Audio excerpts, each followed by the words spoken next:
South কোরিয়ার সাথে যৌথ সামরিক মহড়া কমিয়ে আনতে পেন্টাগনকে নির্দেশ দিয়েছে মার্কিন প্রেসিডেন্ট ডোনাল্ড ট্রাম্প। দুই দেশের মধ্যে 10 দিনব্যাপী মহড়া শুরু হওয়ার আগ মুহূর্তেই এমন ঘোষণা আসে।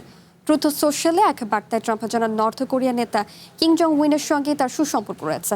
পাশাপাশি ইরান যুদ্ধে ওয়াশিংটনকে সহযোগিতা না করে সিউলের প্রতি অসন্তোষ প্রকাশ করেন আমেরিকার প্রেসিডেন্ট। তবে এই বিষয়ে এখনো কোনো মন্তব্য করেনি সাউথ কোরিয়ার সরকার। নগদ নিয়ে এলো হার না মানা হার অফার।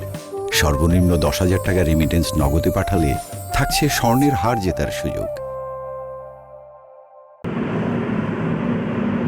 সোমবার থেকে আমেরিকা ও সাউথ কোরিয়ার মধ্যে 10 দিনব্যাপী একটি যৌথ সামরিক মহড়া শুরু হয়েছে।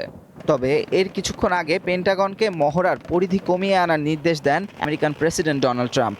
এসব মহড়াকে বেশ ব্যয়বহুল বলে মনে করেন তিনি। এছাড়াও ইরান যুদ্ধে সিউলের সহযোগিতা না পাওয়ায় ক্ষুব্ধ হন ট্রাম্প। ট্রুথ সোশ্যালের একটি পোস্টে ট্রাম্প বলেন, সাউথ কোরিয়ার সাথে এসব মহড়া নর্থ কোরিয়ার প্রতি অযথা উস্কানিমূলক সংকেত দেয়। কারণ নর্থ কোরিয়ার শীর্ষ নেতা কিম জং উনের সাথে ট্রাম্পের সম্পর্ক বন্ধুত্বপূর্ণ।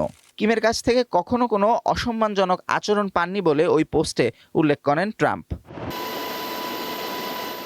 এদিকে মহড়া শুরুর ঠিক আগে ট্রাম্পের ঘোষণাতে এখনো কোনো মন্তব্য করেনি সাউথ কোরিয়ার প্রতিরক্ষা মন্ত্রণালয়। এক বিবৃতিতে তারা জানায়, আমেরিকান প্রেসিডেন্টের এমন বক্তব্য সত্ত্বেও পূর্ব নির্ধারিত সময়সূচি অনুযায়ী উলচি ফ্রিডম শিল্ড নামের এই মহড়া চলছে। মহড়ার অংশ হিসেবে ড্রোন হামলা প্রতিরোধ, জিপিএস সংকেত জ্যামিং এবং সাইবার হামলা মোকাবেলার মতো অনুশীলনও যথারীতি চলবে।